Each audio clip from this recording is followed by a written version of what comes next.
আসসালামু আলাইকুম রহমতুল্লাহ।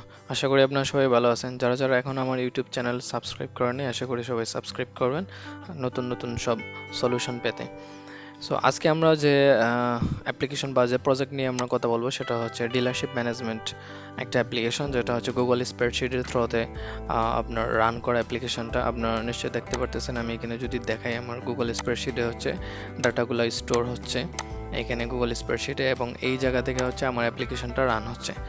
সো আশা করি ডিলারশিপ ম্যানেজমেন্ট নিয়ে যারা কাজ করেন বা হচ্ছে ডিলারশিপ যাদের আছে, যাদের বিজনেস ডিলারশিপে আছে, ভিডিওটা একদম ফার্স্ট টু লাস্টে দেখবেন, তাহলে আপনাদের অনেক পেইন পয়েন্ট ইনশাল্লাহ কমে যাবে একদম অল্প বাজেটের ভিতরে। সো এইটাতে হচ্ছে প্রথমে আমি অ্যাপসে লগ ইন করি। আমার এরকম অ্যাপস আছে। এটা হচ্ছে আমি যেহেতু আগেই বলছি, এটা হচ্ছে গুগল স্প্রেডশিটের ওই জায়গা থেকেই রান হবে। সো আমি যখন লগ ইন করলাম এই জায়গাটাতে দেখেন আপনার হচ্ছে মাল্টিপল কোম্পানি আপনি কিন্তু ম্যানেজ করতে পারবেন। সো মেইনলি এইটা কিন্তু একটা পেইন পয়েন্টের অংশ। আমি অনেক দেখেছি, বেসিক্যালি অনেক যারা হচ্ছে ডিলারশিপ ম্যানেজমেন্ট নিয়ে কাজ, ডিলারশিপ নিয়ে যারা কাজ করেন তাদের সাথে আমি অনেকগুলো প্রজেক্ট নিয়ে আমার কথাবার্তা হয়েছে বা অনেকগুলো প্রজেক্ট নিয়ে আমি কাজ করছি। সেই হিসাবে ওনাদের পেইন যে পয়েন্টগুলো আছে ওইগুলো নিয়ে হচ্ছে আমি সবসময় কাজ করার চেষ্টা করে থাকি। সো এখানে হচ্ছে কোম্পানি ম্যানেজমেন্ট একটা বিরাট একটা ব্যাপার থাকে, কারণ হচ্ছে ডিলারশিপ হচ্ছে ডিফারেন্ট টাইপের। বিশেষ করে ধরেন আপনার প্লাস্টিকের যারা ডিলারশিপ আছে আরএফএল থেকে নিতে পারে, বা হচ্ছে আপনার অন্যান্য যে প্লাস্টিক কোম্পানিগুলো আছে এগুলো থেকে, বেঙ্গল, এগুলো থেকে হচ্ছে কি করতে হবে, প্লাস্টিকগুলো নিতে পারে, প্লাস্টিকের বিভিন্ন পণ্য। সো বা ধরুন অন্যান্য ক্যাটাগরিজের ডিলারশিপ ম্যানেজমেন্ট আছে, সো ওনাদের ডেফিনেটলি হচ্ছে different type of company manage করতে হয়। সো একটা অ্যাপ্লিকেশনের ভিতরে কিভাবে হচ্ছে আপনি এই total different type of company manage করবেন, এইটা হচ্ছে আমি দেখাচ্ছি। সো এখানে হচ্ছে আপনি কোম্পানি চাইলে নতুন নতুন কোম্পানি আপনি এখানে কি করতে অ্যাড করতে পারবেন। আমি ইনিশিয়ালি একটা আমি অ্যাড করে রাখছি, জাস্ট ওইটার উপরে ক্লিক করলাম। সো ক্লিক করার পরে হচ্ছে আপনার অ্যাপ্লিকেশনটা লোড হবে। সো অ্যাপ্লিকেশনটা লোড হওয়ার পর আপনারা দেখতেছেন সুন্দর একটা ড্যাশবোর্ড আছে। এইটা এখন আন্ডার কনস্ট্রাকশন, আমার একটা ক্লায়েন্টের একটা প্রজেক্ট, এটা কাজ চলতেছে। সো আমি আপনাদের সাথে শেয়ার করতেছি কোজ আপনারা হচ্ছে অনেক এইটা নিয়ে অনেকে আমার সাথে কোয়েরিজ করছেন। সো এই জন্য আমি এটা শেয়ার করা এবং আপনাদের পেইন পয়েন্টগুলো যাতে দূর করা যায় সেজন্য কাজ করা। সো এইখানে লগ ইন করার পরে দেখেন সুন্দর একটা ড্যাশবোর্ড আছে। তারপরে আপনার stock in, stock out, return, inventory, expense, reports. তারপর আমি যদি দেখি ল, stock management, item category management, area management, user, তারপর হচ্ছে কোম্পানিজ ম্যানেজমেন্ট। ওকে, সো আমি হচ্ছে একদম শুরু থেকে যদি আপনাদের দেখাই, স্টক ইনের যে ব্যাপারটা, স্টক ইনের ব্যাপারটা হচ্ছে কি আপনি যে কোম্পানি থেকে মালামালগুলো ক্রয় করবেন এগুলো হচ্ছে আপনার স্টক ইন করবেন। এটা হচ্ছে একদম সিম্পল একটা স্ক্রিন রেখে দিছি সো দ্যাট এখান থেকে ইজিলি যাতে করা যায়। এই যে সাপ্লায়ার নেম, সাপ্লায়ার আপনি ম্যানেজ করতে পারবেন বা সাপ্লায়ার ম্যানেজমেন্ট চাইলেও আপনি এখানে কিন্তু মেনটেন করতে পারবেন। সাপ্লায়ার নেম আপনি দিলেন, তারপরে হচ্ছে আপনার এগুলা ইনভয়েস নাম্বার টাম্বার এগুলো অটো জেনারেটেড হবে। আইটেম আপনি সিলেক্ট করলেন, কোয়ান্টিটি আপনি দিলেন, কোয়ান্টিটি কত দিলেন, কস্টিং প্রাইস কত, পার ইউনিটে কস্টিং প্রাইস কত দিলে আপনার হচ্ছে টোটাল অ্যামাউন্ট দেখেন অটোমেটিক জেনারেটেড হচ্ছে। এখানে আপনার কোনো কিছু করতে হচ্ছে না। দ্যাট মিনস আপনি এখানে সেভ পারচেস দিলে অটোমেটিক কী হয়ে যাবে, এটা কিন্তু আপনার জমা হয়ে যাবে, পারচেস হয়ে যাবে। স্টক আউটের যে ব্যাপারটা, আপনি তো স্টক ইন করলেন, ইনভেন্টরি স্টকে নিয়ে আসলেন, এখন এইটা কি করতে হবে, আপনার স্টক আউট করতে হবে। সো নর্মালি এইটা যেটা করা হয় বিভিন্ন এসআর এর থ্রোতে, ওই ডিলারশিপ যে পয়েন্ট থাকে, ডিলার যে পয়েন্ট থাকে, ওই পয়েন্ট থেকে লোকাল বিভিন্ন যে আপনার শপগুলো আছে ওই শপে মালগুলো ডেলিভারি দেওয়া হয়।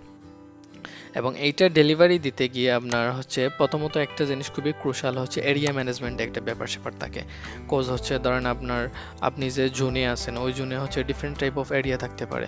সো আপনি যাচ্ছেন ইজিলি এরিয়াগুলো ম্যানেজমেন্ট করতে, সো দ্যাট আপনি হচ্ছে বিভিন্ন ধরনের রিপোর্ট যখন জেনারেটেড হবে আপনি এরিয়া ওয়াইজ রিপোর্ট পাবেন, যে আপনি এরিয়া ওয়াইজ দেখতে পারবেন ওইখানে কতটুকু মাল ডেলিভারি হয়েছে, কতটুকু রিটার্ন হয়েছে, এবং ডিফারেন্ট টাইপ অফ রিপোর্টস এখান থেকে কিন্তু জেনারেট করা যায়। সো এইটা হচ্ছে আরেকটা পেইন পয়েন্টের জায়গা, ওইটা কিন্তু আমি এখানে সলভ করছি।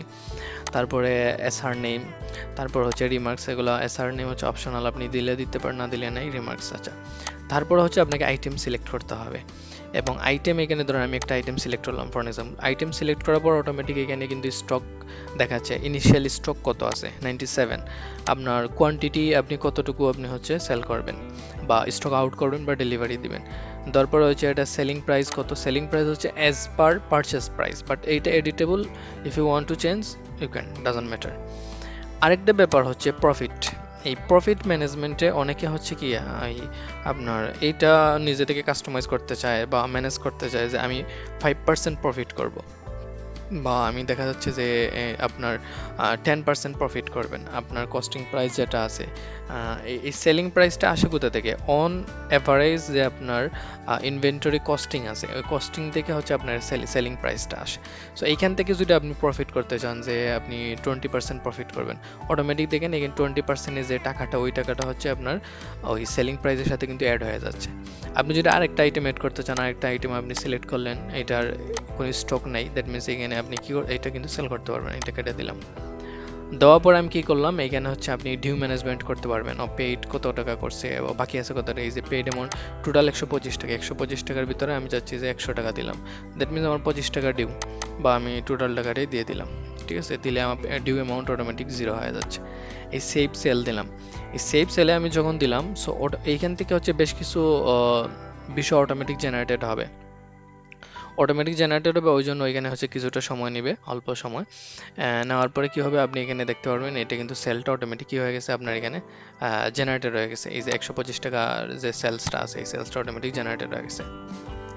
ওকে, এখন এই যে 125 টাকা, এটা এখন হয়েছে কি আপনার, আপনি ধরেন সকালে আপনার স্টক থেকে মাল আউট করছেন 100 পিস, ফর এক্সাম্পল একটা আইটেম কোয়ান্টিটি 100 পিস আপনি কি করছেন, স্টক আউট করছেন, আপনি এসআর এর কাছে দিয়েছেন for delivery. But any how কি হয়েছে, এই বিকেলে আপনার ওই 100 পিসের মধ্যে থেকে আপনার 10 পিস ডেলিভারি হয় নাই, 10 পিস রিটার্ন আপনার ওয়ার হাউসে চলে আসছে। এই রিটার্নটা ম্যানেজমেন্ট করবেন কিভাবে? জাস্ট এইখানে সিম্পলি একটা বাটন দেখেন আপনার আছে রিটার্ন, জাস্ট আপনি এখানে ক্লিক করবেন, রিটার্ন ক্লিক করার সাথে সাথে কিন্তু দেখেন আপনার এখান থেকে রিটার্ন ম্যানেজমেন্ট আপনি ইজিলি করতে পারবেন। আপনার অরিজিনাল কোয়ান্টিটি কত ছিল 10, so you can't edit this one.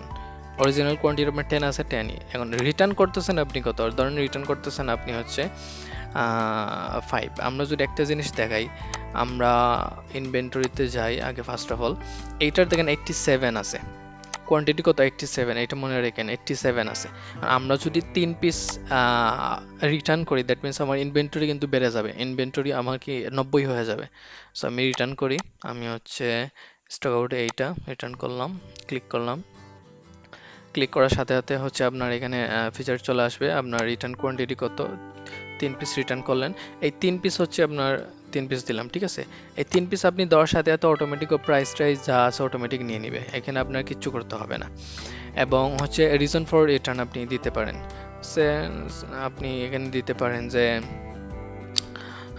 Damage, এমনও হতে পারে যে আপনার এগুলো ড্যামেজ প্রোডাক্ট যেগুলো হচ্ছে আপনি পরে কোম্পানিকে আবার রিটার্ন করে দিয়ে দিতে পারবেন। এই যে প্রসেস রিটার্ন, এই রিটার্নটা আপনি যখন প্রসেস করলেন, প্রসেস করার পরে আমরা গো টু ইনভেন্টরি, ইনভেন্টরিতে যাওয়ার পরে এখানে আমরা একটা রিলোড দিই, রিলোড দিলে অটোমেটিক দেবেন। এই যে কোয়ান্টিটি আমার কত ছিল 87, এখানে কিন্তু 90 হয়ে গেছে, দ্যাট মিনস আমার 3 পিস স্টকে ব্যাক চলে আসছে। নট অনলি আপনার এই প্রাইসটা, বাট অলসো এভার কস্টিং প্রাইসটা কিন্তু ব্যাক চলে আসে। আচ্ছা, তারপরে হচ্ছে আপনার এক্সপেন্স ম্যানেজমেন্ট, বিভিন্ন ধরনের এক্সপেন্স আপনার থাকতে পারে, যে আপনি ক্যাটাগরি বিভিন্ন ধরনের utility, salary, transport, marketing, maintenance and others costing থাকতে পারে। কস্টিংটা এখানে এন্ট্রি দেওয়ার মেইন রিজনটা হচ্ছে P&L report, profit and loss রিপোর্টটা কিন্তু মেইনলি জেনারেট করা।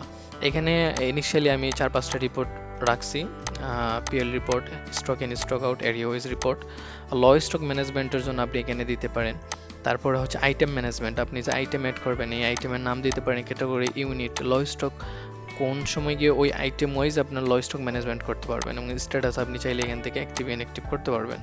ক্যাটাগরিজ এখান থেকে ম্যানেজমেন্ট করতে পারবেন, ইউনিট ম্যানেজমেন্ট করতে পারবেন। ইউনিটটা আপনাকে বর্তমানে আছে ধরেন লিটার আছে, পিস আছে, আপনি চাইলে অন্য কোনো ইউনিটে ব্যবহার করতে পারেন। এরিয়া ম্যানেজমেন্ট, এরিয়ার কথা আমি যেটা বলছিলাম, এখান থেকে এরিয়া কিন্তু আপনি ম্যানেজ করতে পারেন, নো ইস্যুস। ইউজার ম্যানেজমেন্ট, এবং সবচেয়ে ইম্পর্টেন্ট যে ব্যাপারটা হচ্ছে ইউজার ম্যানেজমেন্ট। আপনি যদি চান যে স্পেসিফিক ইউজার ম্যানেজমেন্ট করবেন, লাইক অ্যাডমিন একজন থাকবে, এবং হচ্ছে আপনার ম্যানেজার একজন থাকলো, তারপর হচ্ছে আপনার যার এসআর আছে, এসআরকে চাইলেও আপনি কিন্তু অ্যাক্সেস দিতে পারেন। সো এইখান থেকে কি করতে পারেন, আপনি অ্যাডমিন ইউজারগুলো ম্যানেজমেন্ট করতে পারেন। ইউজার এখানে বিভিন্ন ধরনের রুল সেট আপ করা আছে, সো আপনি চাইলে আপনি এখান থেকে ইজিলি ম্যানেজ করতে পারেন। তারপর কোম্পানি ম্যানেজমেন্ট, আর সবচেয়ে ইম্পর্টেন্ট যে ব্যাপারটা, প্রথমে আমি যেটা বলছিলাম কোম্পানি ম্যানেজমেন্ট, এখান থেকে আপনি আপনার আরও কোম্পানি কি করতে পারবেন, এখান থেকে অ্যাড করতে পারবেন। সো অ্যাড করার পরে হচ্ছে তখন আপনি এইখান থেকে অন্য কোম্পানি কিন্তু ম্যানেজ করতে পারবেন। দ্যাট মিনস আপনার কোম্পানি স্লাইটলি 2টা 3 4 4 5টা আপনি ইজিলি মেনটেন করতে পারবেন। আর আমরা যখন এই ডাটাগুলো আমি যখনই জেনারেটেড করতেছি, এই ডাটাগুলো কিন্তু অটোমেটিক আমার stock in stock out automatic এখানে কিন্তু আমার আইটেমে এখানে সব কিছু এখানে জমা হচ্ছে গুগল স্প্রেডশিটে। দ্যাট মিনস আপনার ডাটাগুলো হারানোর পসিবিলিটি নাই। আপনার যেহেতু এটা গুগল স্প্রেডশিট থেকে রান হয়ে থাকে জিমেলের অধীনে, সো ডাটাগুলো আপনার হারানোর কোনো পসিবিলিটি নর্মালি থাকে না। আপনার যদি অ্যাটলিস্ট জিমেলটা যদি নষ্ট না হয়, সচরাচর এটা খুবই কম হয়ে থাকে। আর হচ্ছে আপনার এটা অনলাইনে আপনি ব্যবহার করতে পারবেন। এবং আরেকটা বিষয় খুবই ইম্পর্টেন্ট হয়, সেটা হচ্ছে যে অনেকে বলে থাকেন যে ভাইয়া এটা হচ্ছে আমি মোবাইলে ব্যবহার করতে পারবো কিনা। হ্যাঁ, অবশ্যই এটা হচ্ছে মোবাইলে ব্যবহার করতে পারে। আমি যদি আপনাদের দেখাই, আমি হচ্ছে মোবাইল ভিউয়ে গেলাম, যেমন এটা ডাইমেনশন আমি হচ্ছে কি দিলাম, স্যামসাং গ্যালাক্সি, মানে এই রেঞ্জে একটা দিলাম আর কি। বিভিন্ন ধরনের মোবাইল এখানে আছে, একটা সিলেক্ট করা যেতে পারে, সমস্যা নেই। আমি এখানে আইপ্যাড সিলেক্ট করেছি, Samsung Galaxy, okay fine. So এইখানে যখন আমি ক্লিক করলাম, দেখেন ক্লিক করার পরে সুন্দর একটা মোবাইলের ভিউ কিন্তু চলে আসছে। এবং এইখান থেকে আপনি ইজিলি মোবাইলের ভিউগুলো, আমি যদি স্টক আউটে যাই, আমি যদি একটা ক্লিক করে এই যে দেখেন এর সম্পূর্ণ মোবাইলের ফিচার্স চলে আসছে। দ্যাট মিনস আপনি মোবাইল দিয়ে চাইলে যে কোনো জায়গা থেকে ইজিলি কী করতে পারেন, ম্যানেজ করতে পারেন। সো যেহেতু এইটা একটা কাস্টমাইজ প্রজেক্ট, অনেকের ডিফারেন্স টাইপ অফ কাস্টমাইজ প্রজেক্টের প্রয়োজন হয়ে থাকে। সো ওই ধরনের কোনো কাস্টমাইজ প্রজেক্টের প্রয়োজন হয়ে থাকলে আশা করি আমাদের সাথে কমিউনিকেশন করবেন, ইনশাআল্লাহ বেস্ট সলিউশন পাবেন আমাদের সাথে। থ্যাংক ইউ এভরিওয়ান, আসসালামু আলাইকুম রহমতুল্লাহ।